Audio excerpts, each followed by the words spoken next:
Dele un aplauso al Señor. Motívese en su presencia. Recibe la gloria, Señor, en esta noche. Santo es tu nombre. Gracias, Padre. Te bendecimos. Gloria al Señor. Gracias. Gloria a Dios. Gracias. Te damos el honor a ti, Jesús. ¿Cuántos han venido en esta noche con el deseo realmente de que el Espíritu Santo de Dios trabaje en su corazón? A mí me toca ministrar la palabra, pero deseo que, porque es la única manera realmente que Dios haga la obra en nuestras vidas. Amén. Que nada nos distraiga, que nada puede ser tan fuerte más que su presencia. Amén. Sabes que en un momento que entramos en la adoración empezó a fluir el Espíritu Santo, de tal manera que yo podía ver literalmente espíritu demoníaco, cómo se tapaban la cara y salían huyendo de este lugar. Yo podía ver en los aires espíritus demoníacos que no podían resistir porque estaban. Y hace unos días que el Señor me estaba hablando sobre el espíritu de estorbo.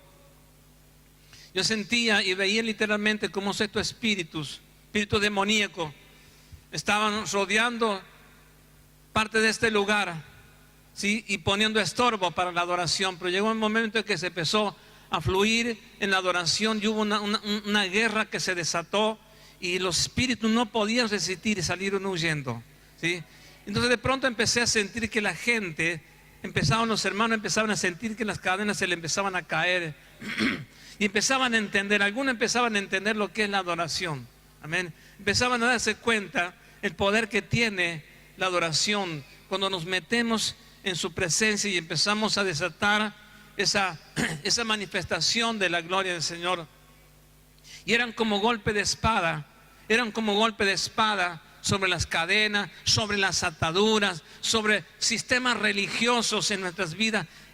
Cada alabanza, cada golpe de las cuerdas o del sonido o la batería, los instrumentos y las voces eran golpe de espada sobre el espíritu demoníaco y no podían resistir. Y empezaba como que la gente empezaba a darse cuenta qué bueno que es adorar. Porque muchas veces la iglesia no sabe lo que es adorar, no sabe, a veces no tenemos entendimiento en lo que es la adoración, lo fructífera que es y lo que produce. Entonces cuando empezamos a adorar, tenemos que entender que es un arma poderosa que Dios utiliza en contra de todo espíritu de estorbo. Amén. Y quiero hablar un poquito de esto, perdónenle mi garganta un poco también. Sobre varios factores. Usted habrá tenido estorbos en su vida muchísimas veces, tal vez en su familia, en su trabajo y en lo espiritual o en la iglesia. Ahora entendamos algo. Nada debe ser más fuerte en la vida de un creyente.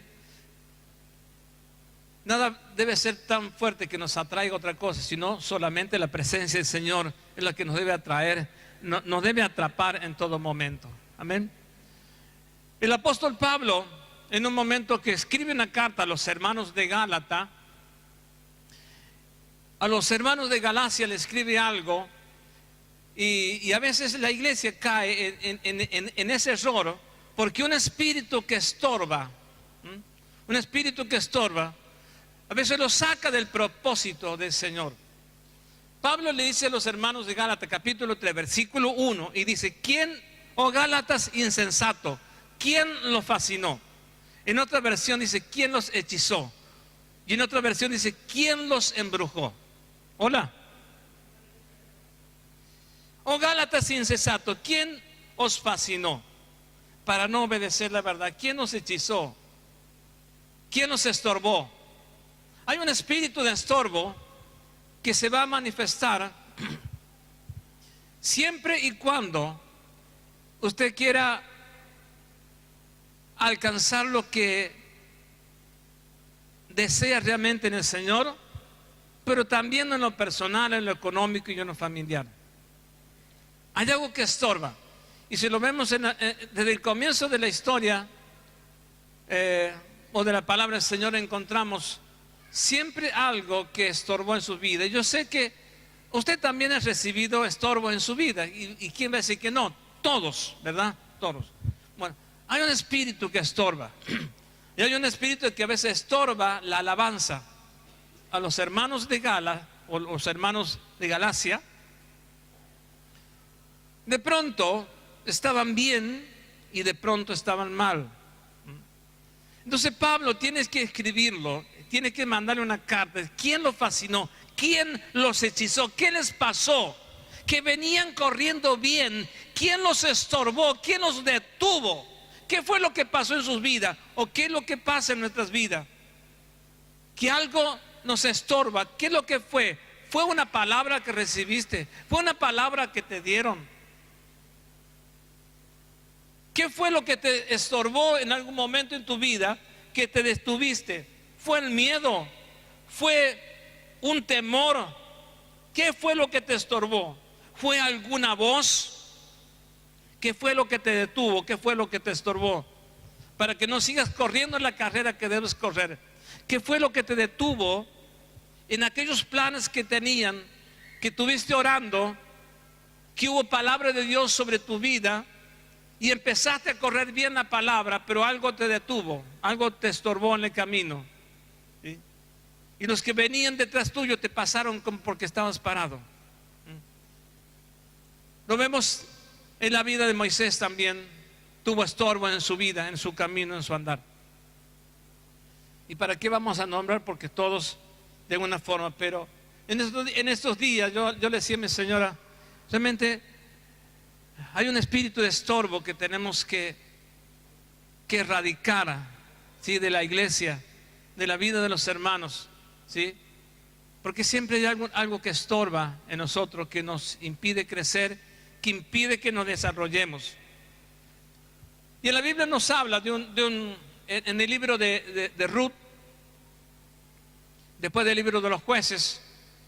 Y Ruth comienza, en el libro de Ruth se relata, porque era en el tiempo de los jueces. Si usted conoce el libro de los jueces, si no lo conoce, léalo, cómprese una Biblia y léalo. En el libro de los jueces estaba tremendo, una confusión tremenda en toda la nación. Tribu contra tribu se peleaban, unos con otros se peleaban, entre los hermanos de la tribu se peleaban. Estaba estorbaba en su vida la comunión, estorbaba en su vida la prosperidad. Hubo estorbo en su vida porque hubo una confusión espiritual religiosa, donde la idolatría fue un gran estorbo, porque se estableció la idolatría en el pueblo de Israel, cosa que Dios le había prohibido, que no debían adorar imágenes, no debían hacerse dioses ajenos, ¿sí? Y ellos fueron tras dioses, a Astarot y a tantos dioses. Y termina el libro de jueces y está el libro de Ruth. Ruth estaba Noemí, Emilelec, ya lo voy a nombrar, no me acuerdo bien, el esposo de Noemí. Y Belén significa casa de pan y de alabanza. Ellos estaban ahí. Y hubo hambre. ¿Cómo? En la casa de pan hubo hambre. Sí, hubo hambre. Pero no solo de pan, sino que de la presencia de Dios había esa necesidad. Amén. Y entonces esta familia emprende un viaje sin Dios, porque salen de la casa de pan. No había pan porque los que gobernaban eran impíos, era gente ingrata, era gente mala. Era gente que fue estorbada por un espíritu de confusión y que cualquiera hacía lo que quería, nadie obedecía a Dios. Por eso escaseó el pan en la casa de pan. Es lo mismo que a veces usted dice, voy a buscar pan, va a la panadería, deme un kilo de pan, no hay pan. ¿Qué? Sí, no hay pan. Porque si usted va a una panadería se entiende, bueno, que tendría que haber pan. Hola. Bueno, aunque por ahí a veces hemos ido, deme pan, no tengo. Bueno, hemos ido a última hora, no sé qué pasó, hicieron poco pan. Pero Belén significa casa de pan y alabanza. Allí estaba viviendo esta familia. Pero hubo hambre en la tierra en ese momento. Y esta gente, en el momento de la prueba, los estorbó la comunión con Dios. El estorbo o tropiezo, obstáculo, llámele como le quiere llamar. Hay otras definiciones más que seguramente has tenido en la vida, o seguramente puedes tener obstáculo, estorbo, para que no adores a Dios como debes adorarle. Estorbo para que no te introduzcas en la presencia del Señor. Estorbo para que no recibas la palabra como debes recibirla. Estorbo para que la palabra de Dios no se cumpla en nosotros. Y algo tan fuerte fue, lo dije los otros días, lo vuelvo a repetir y seguramente lo voy a volver a repetir. El 31 de la noche, comenzando el 1 de año, los primeros minutos o el primer minuto, cuando empecé a proclamar y a declarar, yo no sé si se acuerdan ustedes, pero yo ciertamente lo tengo en la tablet, tengo lo que estoy ministrando. Ahora no lo hice porque fue algo más espontáneo que el Señor me marcó. Declaré en el nombre de Jesús y estaba profetizando, ¿sí?, de que entrábamos a un nuevo tiempo. Quedaba atrás un tiempo ya pasado, un 2017, y entrábamos un nuevo tiempo. Y los otros días estaba con la tablet mirando y primero encuentro lo que había estado declarando, ¿sí? Entramos a un nuevo tiempo, estaba profetizando, y cuando profetizamos, declaramos una palabra. Si a veces no la recibimos, es porque hay un espíritu de estorbo. Hola, algo nos estorbó, que no recibimos la palabra y seguimos corriendo sin recibir el premio. Por esas cosas, creo que fueron 3 meses después, en el Facebook también el profeta Simón Aquino estaba declarando que estábamos en un nuevo tiempo. Y después nos hacen invitación el profeta Fernando Orihuela, y el lema de la convocatoria: entramos en un nuevo tiempo. Porque a veces pasa lo que pasa, que nadie es profeta en su propia tierra. Tal vez yo con esa palabra, algunos tal vez la habrán recibido, pero casi que muchas veces la mayoría de la gente no lo recibe, porque nadie, como dice Jesús, nadie es profeta en su propia tierra. Si cualquier otro hubiera venido, hubiera, ¡wow! ¡Qué impresionante! Entramos en un nuevo tiempo. Pero como lo dijo el pastor Alfonso, no pasa nada. Pero gracias a Dios que lo que estuve profetizando fue confirmado por nuestro profeta. Y se han estado haciendo escuelas sobre un nuevo tiempo que hemos entrado, ¿sí? Entonces, pues, cuando opera un espíritu de estorbo, nos distrae, nos desenfoca y no alcanzamos lo que tenemos que alcanzar. Noemí y su esposo y sus hijos salen de la casa de pan, de la casa de alabanza, salen sin Dios porque se van a los campos, a la tierra de Moab. Moab significa fruto ilícito. A esa tierra de maldición se fueron. Moab también significa hijo de la madre del padre. Hijo de la madre del padre, Moab. Porque Moab es descendiente de los moabitas. Los moabitas nace a consecuencia de la relación que tiene una hija de Lot con Lot, su padre, porque lo emborracharon las 2 hermanas y tuvieron relación con su padre, que estaba embriagado, y ahí nacieron los moabitas. Por eso es fruto ilícito o hijo de la madre de su padre. A esa tierra de maldición, allí fue a parar alguien que estaba viviendo en casa de pan y alabanza.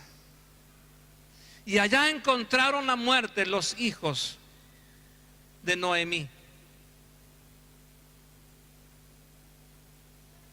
Aunque los hijos de Noemí, uno era Kelión, que significa enfermo, y el otro no me acuerdo cómo que se llama, ya lo vamos a leer, pero murieron jovencitos en la tierra donde no tenían que estar. Algo los estorbó en su vida, en su familia, la relación con Dios, porque de la casa de pan no tenían que moverse, de la casa de alabanza no tenían que movernos, y menos se tenían que mover si Dios no los acompañaba. Muchas veces damos paso como familia sin que Dios nos acompañe. Hacemos algo sin que Dios esté involucrado en nuestros planes, porque nos salimos de sus diseños y después tenemos que llorar. Y de pronto empezamos a vivir como personas secas.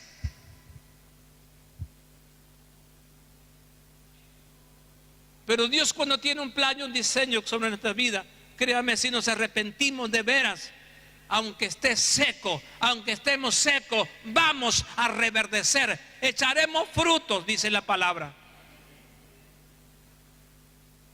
Pero tenemos que aprender a ver cuando el espíritu que nos quiere estorbar,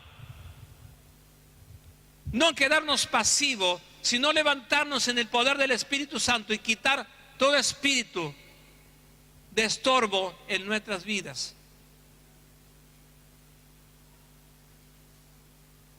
Muchas cosas no logramos porque algo nos estorba, porque no tuvimos la valentía ni el coraje de levantarnos y reprenderlo de nuestras vidas y echarlo fuera del camino y superar. Amén.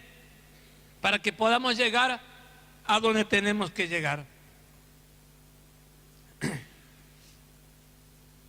Ruth significa amiga. Orfa era una de las nueras de Noemí, significa cuello entumecido. Dice que Orfa prefirió quedarse en la tierra de Moab, prefirió quedarse sin fruto. Es más, porque no pudieron tener hijos.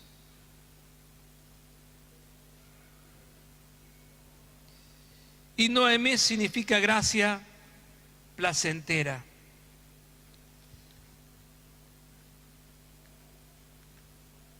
Cuando de pronto Ruth, o mejor Noemí, se entera que había pan nuevamente en Belén, regresan allá. Y la gracia de Dios se manifiesta porque fueron bendecidas. Cuando regresamos acá, a la casa de pan, cuando regresamos a la presencia de Dios, hermano, sí o sí tenemos que ser bendecidos. Porque ellos tuvieron que salir del lugar de estorbo, tuvieron que salir del lugar que no les correspondía, tuvieron que salir de la tierra que no era fructífera, tuvieron que salir de la tierra ilícita. Muchas veces somos conducidos a relaciones ilícitas.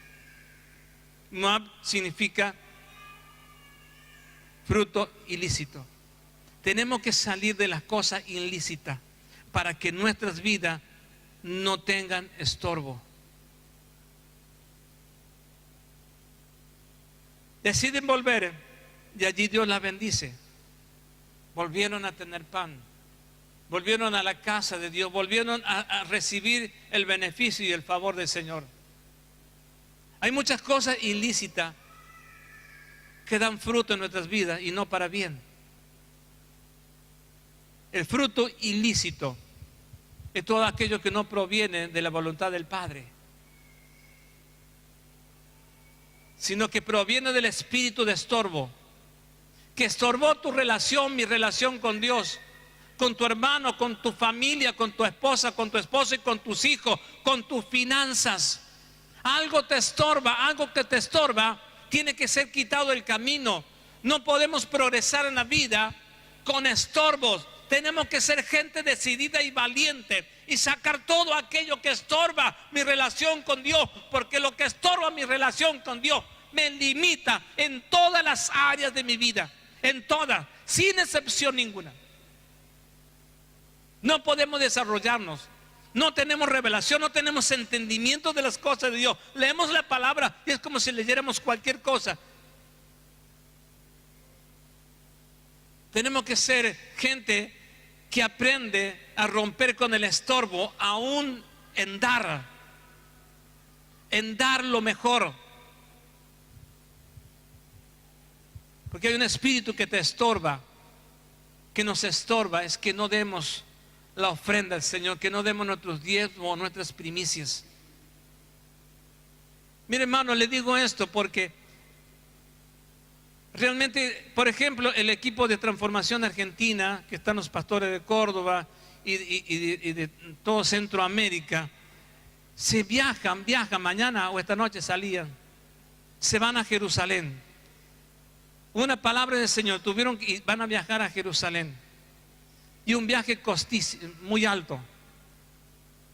Pero la iglesia sembró y sembró para que sus pastores fueran a donde Dios los había convocado. Ellos sembraron.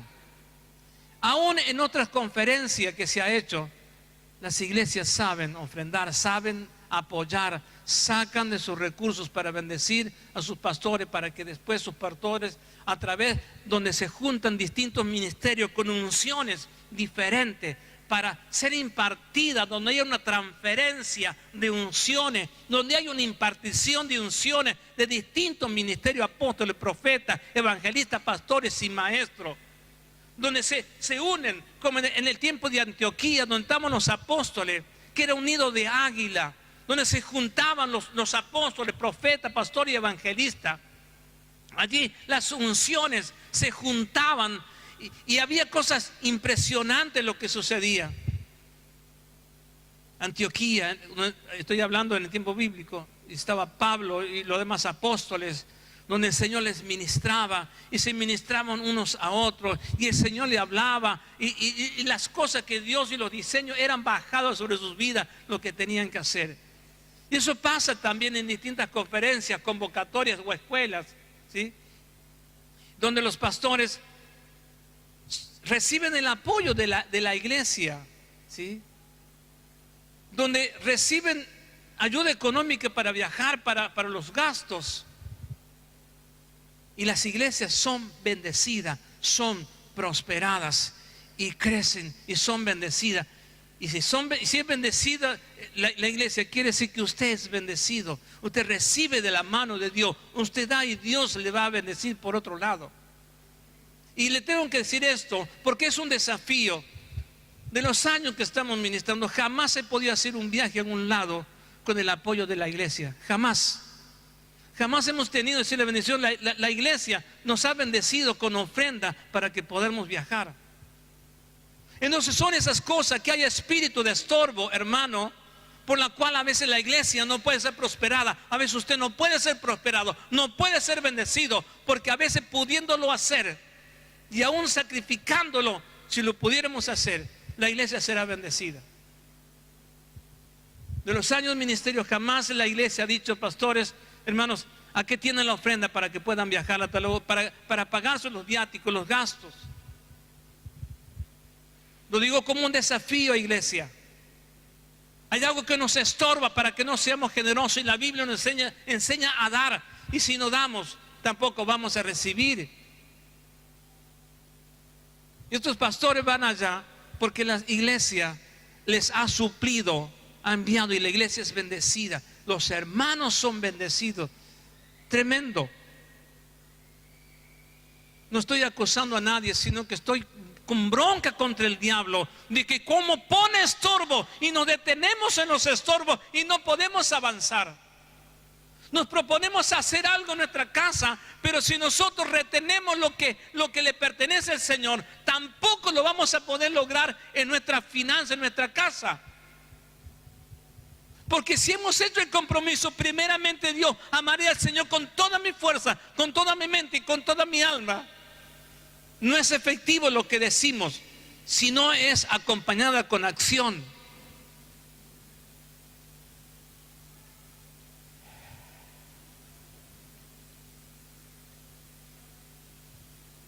El Señor lo envía a estos hermanos que salen de viaje a Jerusalén para declarar palabras que el Señor les ha marcado.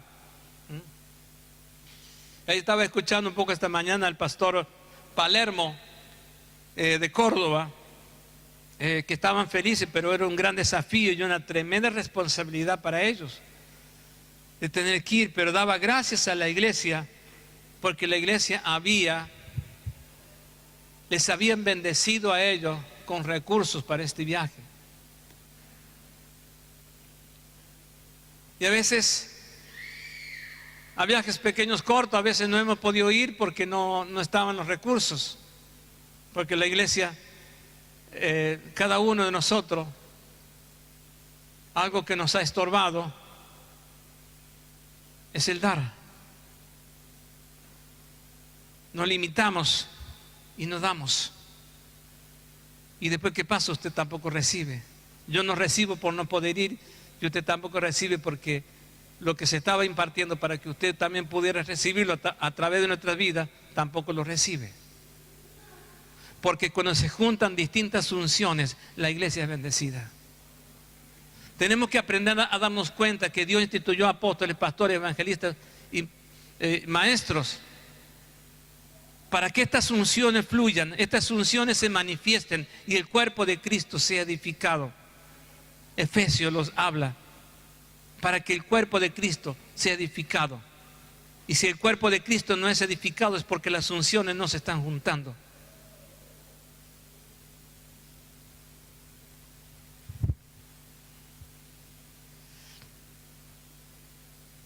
Tenemos que entender que el enemigo siempre va a buscar la forma de ponernos estorbo. En el libro de Deuteronomio capítulo 25, aquello que estorba para detenernos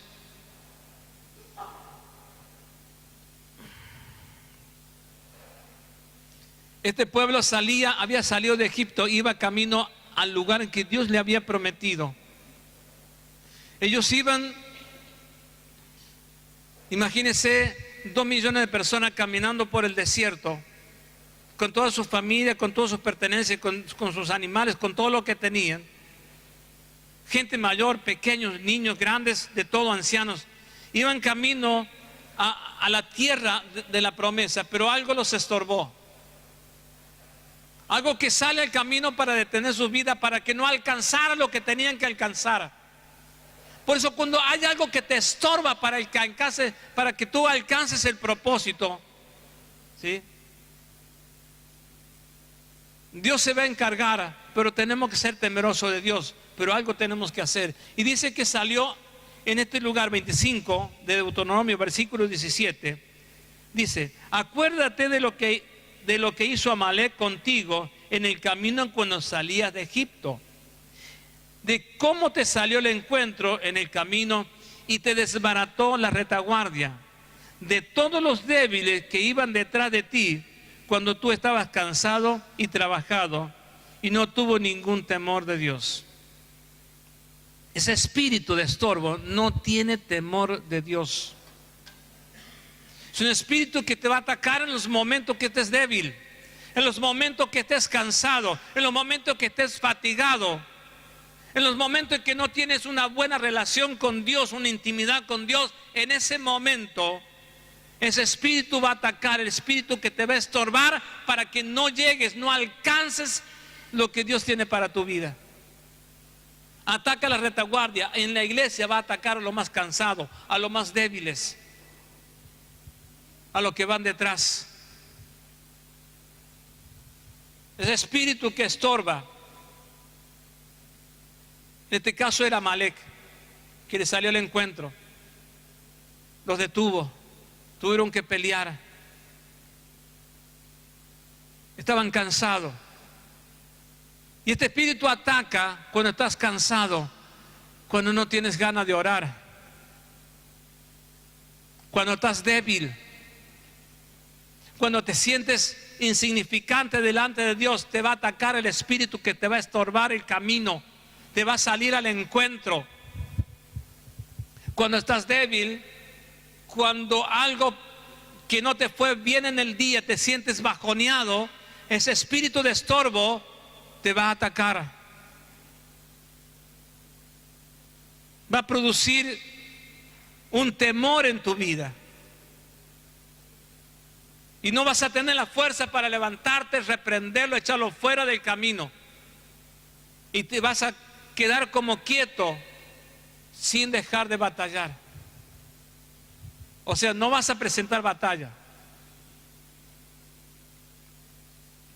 ¿Cuántos me están siguiendo? Amén. Entonces, tiempo de que, como Dios le dijo en el libro de Joel, despertar los valientes. Despierten los valientes. Este mensaje también va dirigido para que se despierten los valientes. Escuché pocos amén. Yo no sé cuántos valientes hay acá. Ser valiente para dejar de hacer todas aquellas cosas que no teníamos que hacer. Ser valiente para renunciar al pecado. Ser valiente para enfrentar las adversidades. Ser valiente para seguir al Señor. Ser valiente es para estar dispuesto a alabarle al Señor aunque yo esté cansado. Ser valiente significa que voy a pelear la batalla de fe. Ser valiente es decir, voy a vencer en esta adversidad. Voy a vencer porque no estoy solo. Que se despierte el valiente que está dentro de ti, que puede estar adormecido porque un día te soltaron una palabra, te maldijeron, te dijeron algo y te quedaste con lo que te dijeron y te olvidaste de lo que Dios dijo de ti. Ser valiente es aprender a renunciar a aquellas cosas que no agradan a Dios.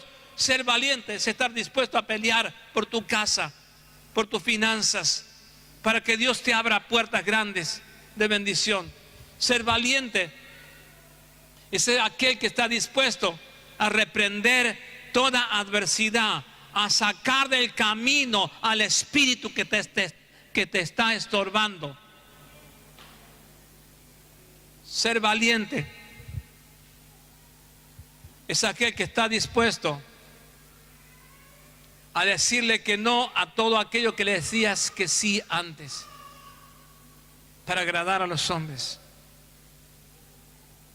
Porque solo a Dios tenemos que agradarle. En el libro de Joel, vamos al libro de Joel.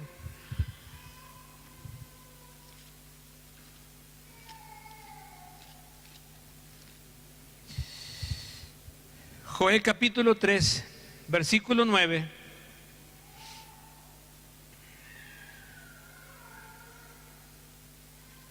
Proclamad entre las naciones, proclamad guerra, despertad los valientes, acérquense, venga todos los hombres de guerra, forjad espada de vuestros asadones, lanza de vuestras hoces, y diga el débil, fuerte soy. ¿Cuántos dicen amén? Diga el débil, fuerte soy. En la carne posiblemente seamos débiles, pero en el espíritu somos fuertes en el Señor. Y aquí cuando el Joel recibe de parte del Señor, dice, proclama entre las naciones, proclama guerra. Al espíritu de estorbo hay que hacerle la guerra. A eso que te estorba tienes que hacerle la guerra. Por eso despertad, dice, proclama entre las naciones, proclama guerra, despertad los valientes, acérquese, dice, vengan todos los hombres de guerra, las mujeres de guerra, levántense, los hombres de guerra vengan, batallen contra todo espíritu que los estorba, sean vencedores, sean valientes, enfréntenlo, Dios te va a dar las fuerzas para vencer. Y cuando dice forjad espada de vuestros asadones, porque hay tiempo para sembrar, pero hay tiempo en que esos instrumentos para sembrar, para mover la tierra, tienen que convertirse en armas de guerra. Porque hay tiempo para sembrar, pero hay tiempo también para pelear la batalla de la fe. Esto es lo que le estaba diciendo el profeta. Forjad espada de vuestros asadones, lanza de vuestras hoces, y diga el débil, fuerte soy. Porque la batalla del Señor. trabajen, transformen las herramientas de labrar la tierra en armas de guerra.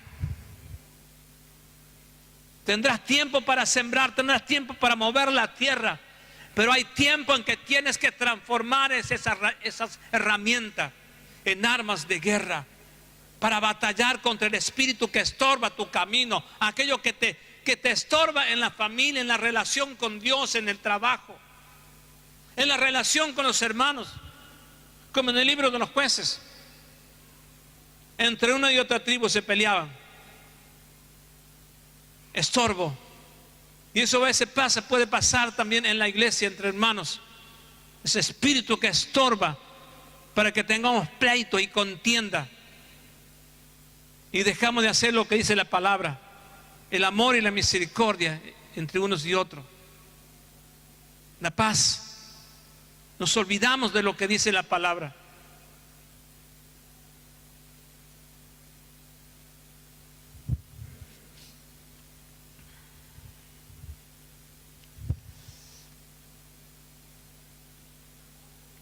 Que no entre en nosotros el espíritu de estorbo, como aquellos hombres en el libro de Ezequiel 44.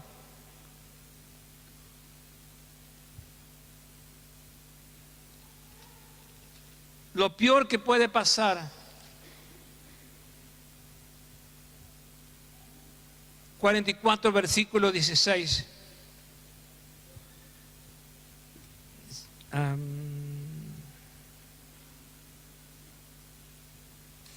Y sabe que lo puse mal.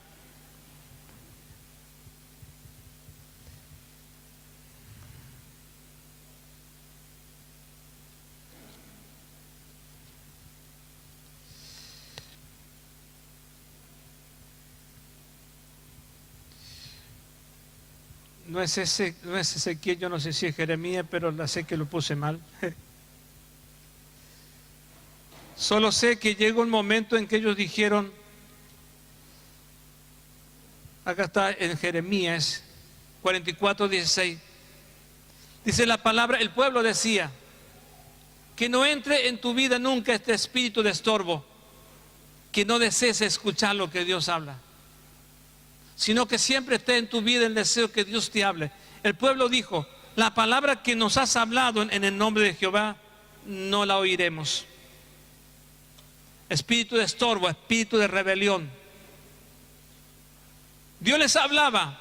Ellos llegó el momento en que dijeron, la palabra que nos has hablado en el nombre de Jehová, no la oiremos. No queremos obedecer, no queremos escuchar lo que dice de parte del Señor. Es decir, ellos dijeron, queremos hacer lo que se nos dé la gana. Queremos vivir con nuestros propios métodos. Salió ese espíritu, entró en la vida de la nación, y así fue el rumbo de su camino.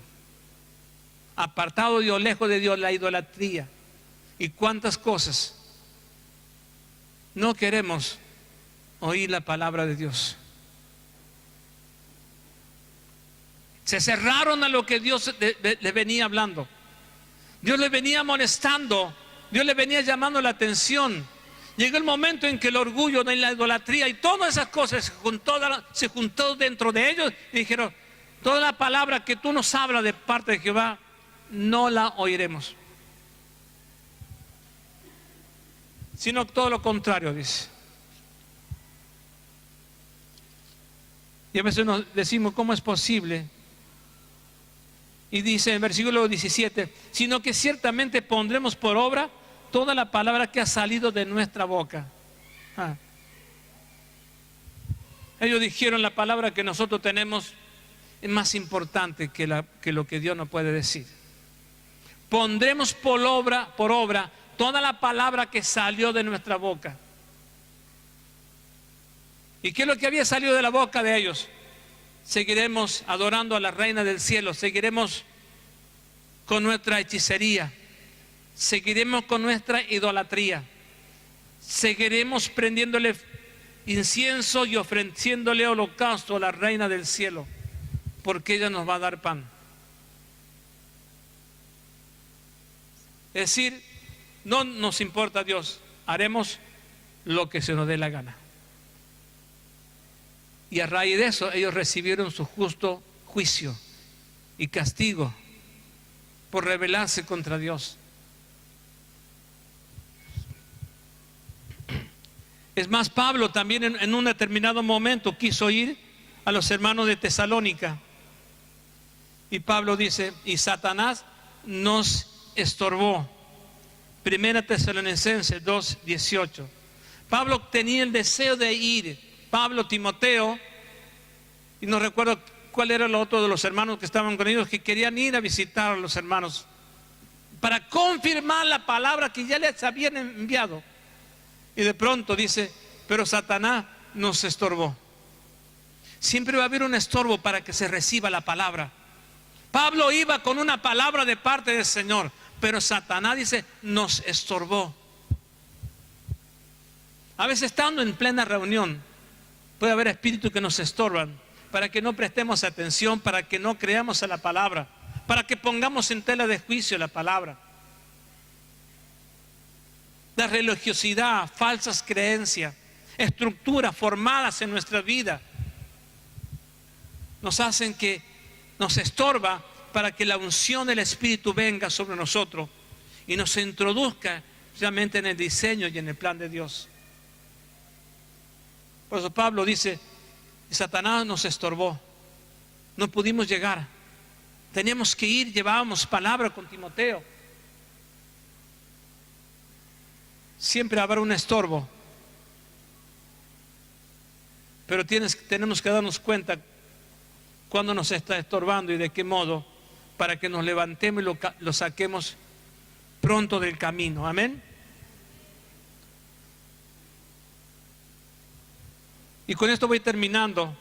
Llegó un momento en que en el libro de Números hay algo que tal vez en tu vida, por tantos estorbos que has tenido, en tu vida tantas metas que te pusiste y no lograste, cuántas veces quisiste zafar de distintas dificultades y no has podido, y algunas veces las lograste y otras a media, pero han sido tan grandes las luchas que por el momento te has sentido que te has quedado seco. Y la palabra del Señor nos cuenta de que de las tribus de Israel cada uno tenía que presentarse delante del Señor con una vara. Y esa vara tenía que ser presentada delante del Señor. Y entre ellos estaba Aarón. Porque todos se juzgaban en ese momento. Entonces vamos al libro de Números, capítulo 17. Versículo 7. Puede ser que lo haya anotado bien ahora. Todas las varas tenían que ser iguales.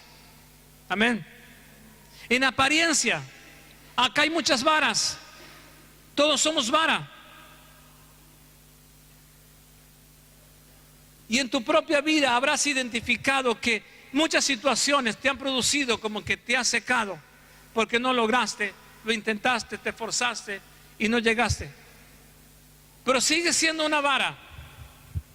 Ahora la vara que se tenían que presentar eran todas presentadas delante del Señor. Y estaba la vara de Aarón.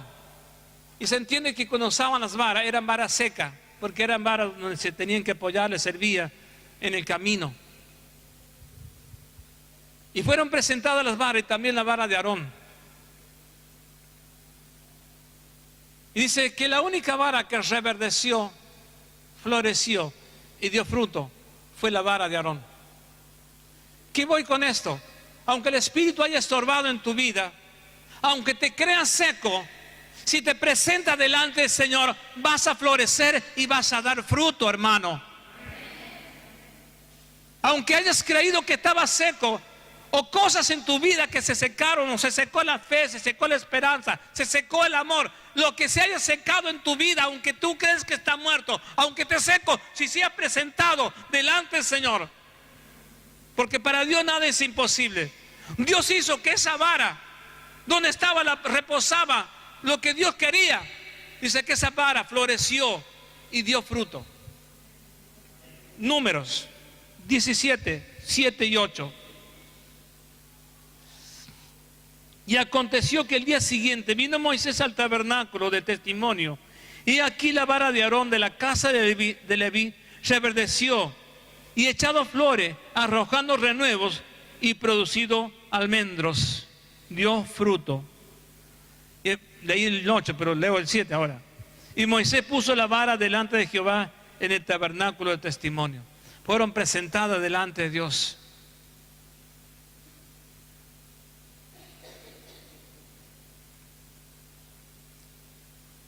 ¿Por qué reverdeció la vara de Aarón y no las otras varas?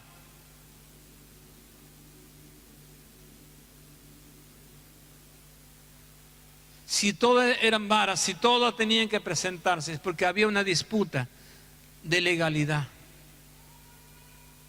y de justicia. Porque Dios había escogido, había ungido a Aarón. Y Dios a sus ungidos, a sus hijos, si son presentados delante de Dios, aunque estén secos por situaciones, por estorbo en su vida, Dios los hará florecer, los hará fructificar, aunque esté seco. Aunque el diablo te haya predicado, aunque hayas dicho palabras, te hayan soltado palabras de maldición, que nunca vas a llegar a nada.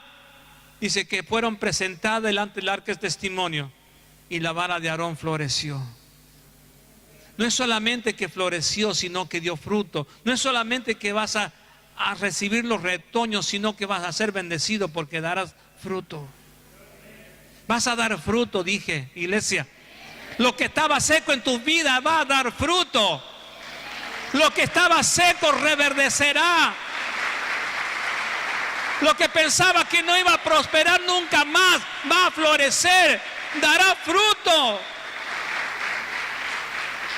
Los que no dieron fruto fue consecuencia porque cuestionaron la autoridad de Aarón.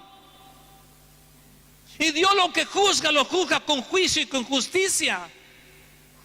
Pero no con juicio para destrucción, sino como un juicio disciplinatorio y correctivo para educarnos de que lo que es autoridad y el lugar que nos corresponde a cada uno.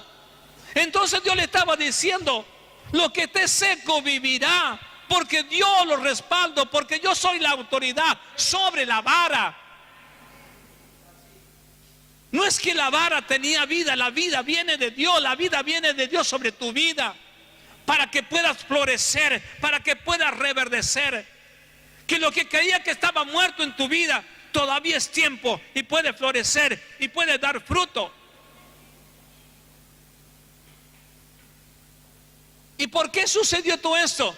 Porque Moisés obedeció a la palabra. Y eso me hace recordar cuando Elías va a la viuda y le pide de comida y le dice: no tengo nada más que un poco de harina.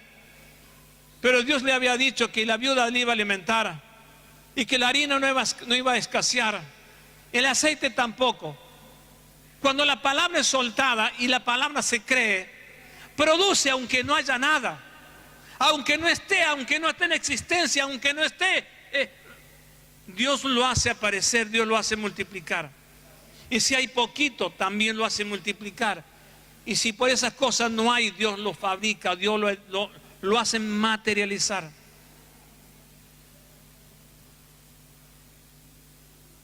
Pero a veces no sucede que no alcanzamos el milagro porque algo nos estorba. Y el estorbo es: ¿y cómo lo va a hacer Dios? Hola.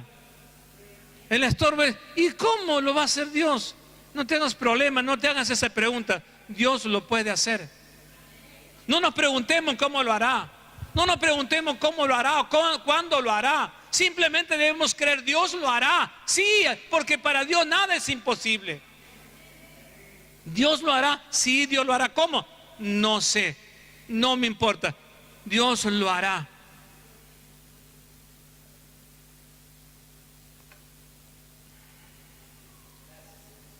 Entonces, estorbo significa impedir, detener, obstáculo, evitar que alcancemos algo.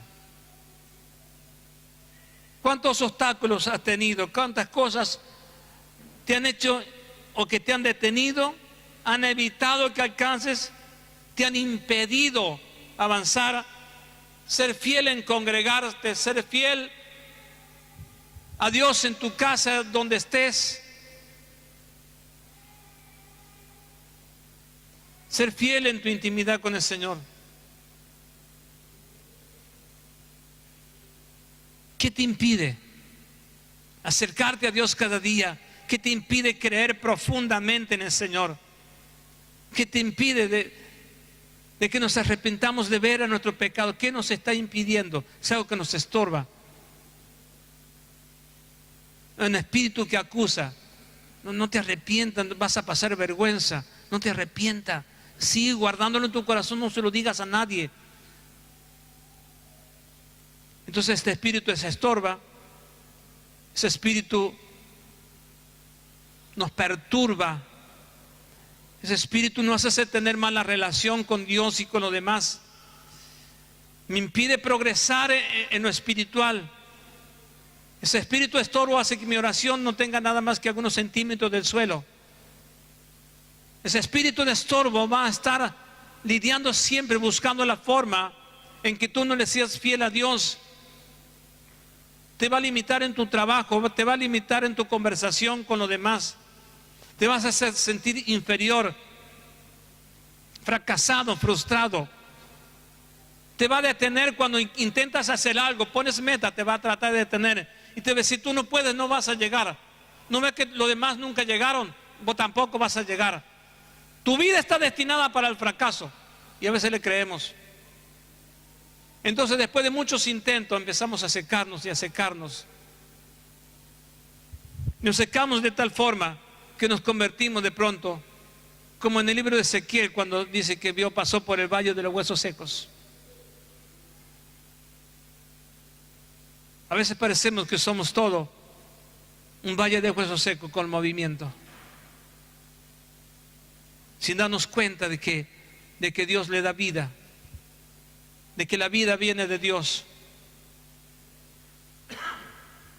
Pero cuando recibimos la palabra, estos huesos vivieron cuando recibieron la palabra. Por eso la palabra nunca debe ser tenida en poco, sino abrazar la palabra, porque fruto nos va a hacer producir. Y termino.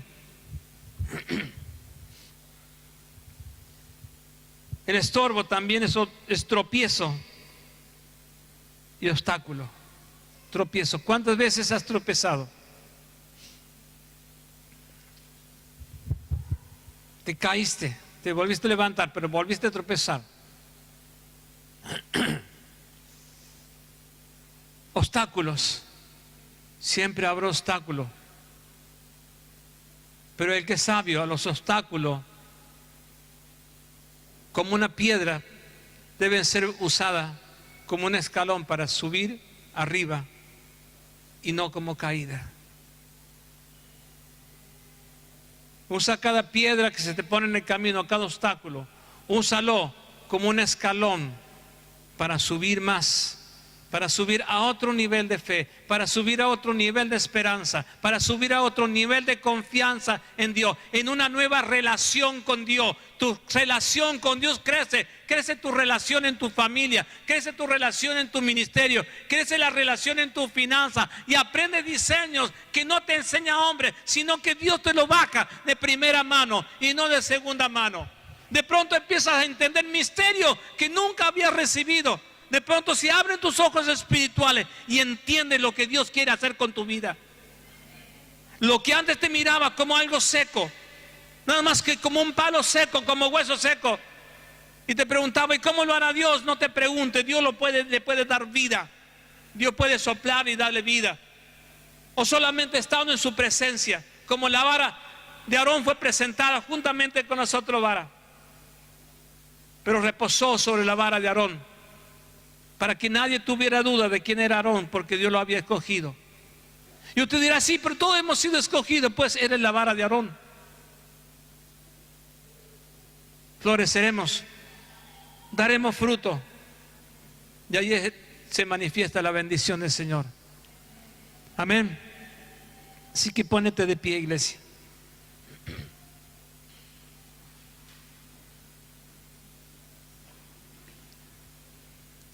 Y por eso una vez más pregunto, ¿dónde están los valientes?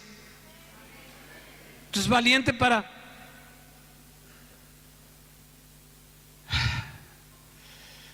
presentar guerra a todo obstáculo, a toda adversidad?